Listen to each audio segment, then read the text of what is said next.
पहले तो केंद्र सरकार ने जो लगभग 400 से कहाँ पहुँचा दिए सिलेंडर, और इतने महीनों में अगर 200 रुपये की छूट दे रहे हैं तो नहीं लगता है कि इतना बढ़ा करके लूट की इन्होंने। ये छूट नहीं है, जो इतने दिनों की लूट हुई है उसका हिसाब किताब क्या है, आखिरकार किसके मुनाफा के लिए ये कीमत बढ़ाई जा रही थी। नोटबंदी जैसा बड़ा भ्रष्टाचार किया हो सरकार ने, बाद में अपना ही छापा हुआ नोट बंद कर दिया हो 2000 का।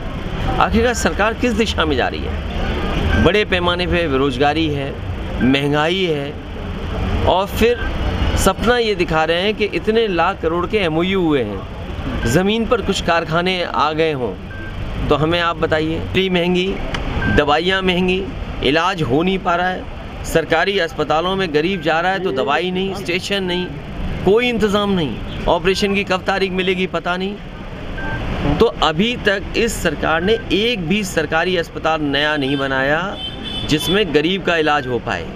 जो एम्बुलेंस व्यवस्था थी, कम से कम इस सरकार को एम्बुलेंस की संख्या बढ़ा देनी चाहिए थी। पुलिस की जो गाड़ी थी उसकी संख्या बढ़ा देते, कम से कम गरीबों की मदद होती, अन्याय नहीं होता।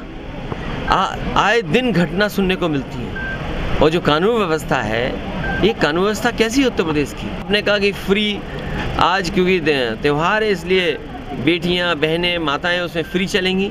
क्या वो बसें इस लायक हैं वो जो चलने लायक है? कहीं आग लग रही है, कहीं हिलती जा रही है, कहीं गिरी जा रही है, कोई सीट नहीं, कहीं ड्राइवर नहीं।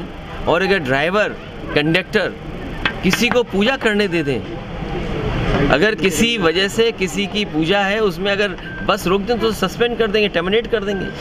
अंततः उसको आत्महत्या करनी पड़ रही है। कोई आंदोलन के लिए निकल रहा है, उस पर लाठी मार रहे हैं आप, आवाज़ न उठे इसलिए लाठी चला रहे हैं आप। तो ये सरकार लोकतंत्र को ख़त्म करने जा रही है। घोसी चुनाव इसलिए चुनाव भारतीय जनता पार्टी के लिए नहीं बचा क्योंकि वहाँ की जनता ने मन बना लिया है कि जो हमारा प्रत्याशी है सुधाकर सिंह, जो जनता की सुध लेता है, सुबह शाम दिन रात चौराहे पर, उनके पड़ोस में, उनके पास रहने वाले प्रत्याशी को ऐतिहासिक वोटों से जिताने जा रहे हैं। ये जितने मंत्री जा रहे हैं ये अपना काम नहीं बता रहे हैं।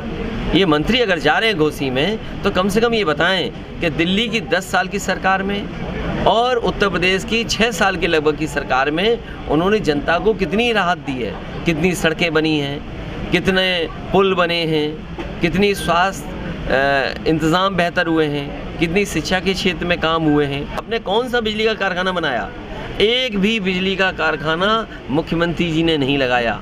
ये जितनी बिजली मिल रही है आज उत्तर प्रदेश को, चाहे सीतापुर को, चाहे लखनऊ को, ये वही समाजवादियों की देन है जो बड़े बड़े कारखाने, सब स्टेशन और ट्रांसमिशन लाइन बनी थी, उसी की वजह से बिजली उपलब्ध हो रही है। इन्होंने केवल एक काम किया, मीटर लगा दिया और हर गरीब के यहाँ हज़ारों का बिल भेज दिया। हज़ारों का बिल देना पड़ रहा है और वो बिल नहीं दे पा रहा है, उसको नोटिस मिल रहा है या पुलिस परेशान कर रही है। इंडिया में शामिल होती हैं तो उत्तर प्रदेश में आपका सीटों का बंटवारा कैसे? अरे भाई, आज के ज़माने में सब ट्वीट पढ़ लेते हैं। कैसे पत्रकार हो जो ट्वीट नहीं पढ़ा उनका? तुमने कम से कम सुबह अगर आपने ट्वीट पढ़ लिया होता उनका तो शायद ये सवाल आप नहीं पूछते। बीजेपी को नहीं हराया तो मैं आपसे आज कह के जा रहा हूँ, वोट देने का अधिकार छिन जाएगा।